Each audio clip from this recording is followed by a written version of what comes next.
안녕하십니까, 프라임에듀입니다. 오늘은 동백 지역에서 단국대 가는 방법에 대해서 알아보도록 하겠습니다. 단국대는 동백 지역 학교에서 한 내신 2점대 받는 학생들이 많이 갑니다. 그래서 단국대를 가시려면은 그래도 자기 학교에서 내신 2점대 정도는 받으셔야 되고요. 그 다음에 학생부 종합에서 좀 특이한 게 단국대는 그냥 생기부로만 선발을 합니다. 그러니까 자기소개서라든지 면접이 없습니다. 오로지 생기부로만 선발하는 학교이고요. 그 다음에 이제 동백고 같은 경우에는 논술하고 정시로 많이 단국대를 보내고 있습니다. 그래서 생기부, 이쪽 학생부 쪽보다는 좀 논술하고 정시로 보낸 제자들이 더 많았던 것 같아요. 제 개인적인 경험으로는요. 예, 그게 이제 전체적인 단국대에 대한 개요이고요.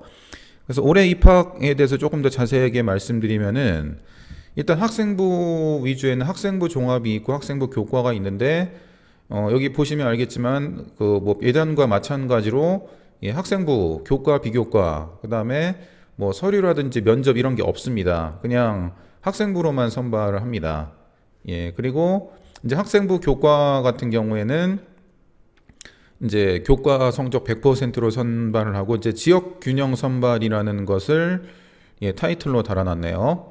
예, 그렇고 이제 교과 반영 같은 경우에는 이제 문과 같은 경우에는 국영수 사회, 그다음에 이과 같은 경우는 이제 국영수 과학, 그다음에 건축학 같은 경우는 이제 사탐 과탐을 다 해야겠죠. 예, 그리고 뭐 당연한 거지만 재학생은 3학년 1학기까지, 졸업생은 이제 2학기까지 반영을 합니다.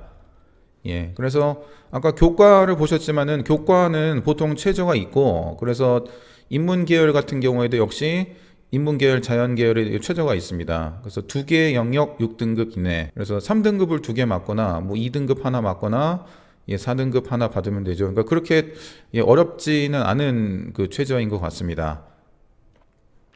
그 다음에 학생부 종합을 아까도 보셨지만은 서류만 본다고 그러셨잖아요. 그래서 서류에서 내가 어떤 능력이 들어가는지를 좀 자세하게 이렇게 말씀을 해주셨어요. 그래서 학업 역량, 그러니까 우리 학교 와서 얼마나 공부를 열심히 할 수 있느냐. 그래서 뭐 학업 성취도 내신 성적이 어느 정도 되는지, 그 다음에 내가 탐구 능력이 얼마나 뛰어난지, 그 다음에 이제 전공 적합성입니다.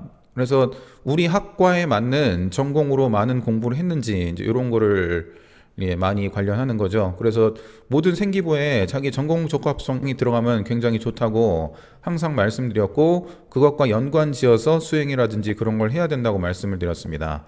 그 다음에 뭐 리더십이라든지 뭐 인성, 그다음에 문제 해결 능력 이제 이런 거는 이제 자기소개서 3번. 이제 올해는 이제 바뀌어가지고 다른 번호에 들어가겠지만 이제 이런 것 예, 그런 세 가지 요소를 자기소개서랑 면접 없이 그냥 학생부로만 예, 평가하겠다는 예, 단국대의 이제 의지입니다. 의지가 보이는 그런 예, 자료겠고요.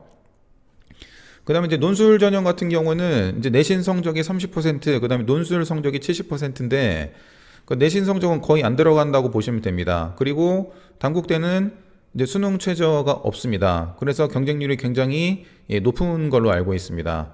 그래서 예, 내신 그 수능을 잘 못 보신 학생들은 이쪽 논술을 많이 지원하셔서 합격하시는 학생이 꽤 많습니다. 예, 그래서 이런 거 한번 참고하시고 이거는 그러니까 예년과 변한 게 거의 없다고 보시면 됩니다. 자, 그 다음에 이제 합격 컷인데 이게 이제 뭐 단국대 홈페이지라든지 여러 군데 이제 자료를 떠도는 것을 제가 이제 캡처를 해서 이게 보여드리고 있는데 그러니까 학생부 종합은 여기 보시면 합격자 평균 등급이 2점대 후반이에요.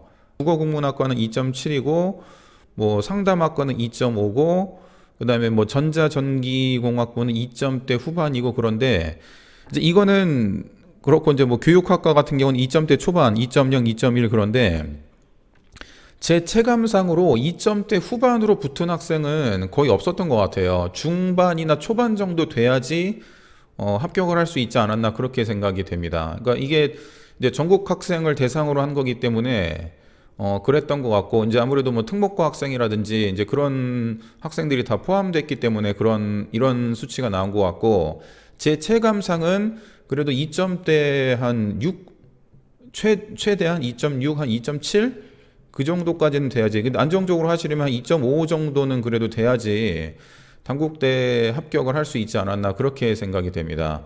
그리고 교과 같은 경우도 지금 문과 같은 경우는 2.3, 뭐 1, 뭐 이 정도인데 제 체감상 2점대 초반이 되셔야 됩니다. 그래서 1을 하고 2 정도는 되셔야지 합격을 할 수 있지 않았나. 그리고 이 이과 같은 경우도 2점대 좀 중반에서 2.6 후반 정도인데 이과도 교과로 합격하는 학생들이 대부분은 2점대 초반이지 않았나 그렇게 생각이 됩니다.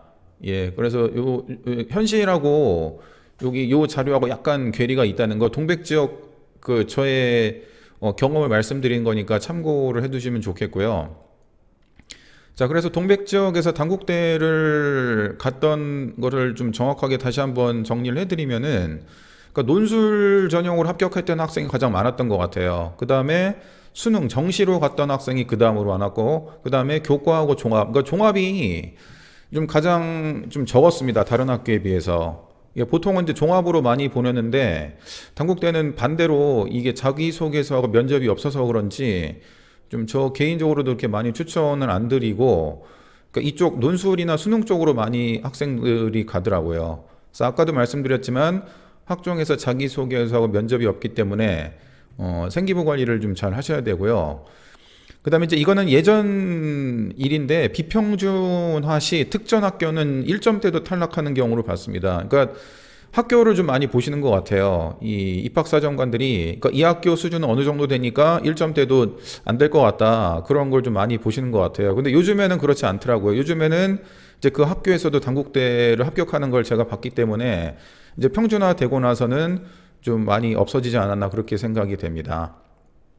그래서 가장 기억에 남는 학생은 이제 동백고 내신이 5등급이었어요. 그리고 수능도 그냥 그랬는데 이제 수학을 굉장히 열심히 해가지고 수리 논술로 이과에 합격했던 기억이 납니다. 이제 이 학생이 이제 사는 곳이 저랑 같은 아파트 같은 줄에 살아서 엘리베이터에서 자주 만납니다. 그래서 뭐 합격했냐 그러고 뭐 이제 그 대학 합격하고 나서도 이제 학교 갈 때 가끔 보기도 하고. 근데 한 당분간 또 한동안 안 보이더라고요. 근데 안 보이는 이유가 이제 군대를 갔더라고요, 보니까. 그래서 군대에서 이제 제대하고 다시 볼 날이 있지 않을까 그렇게 생각이 됩니다.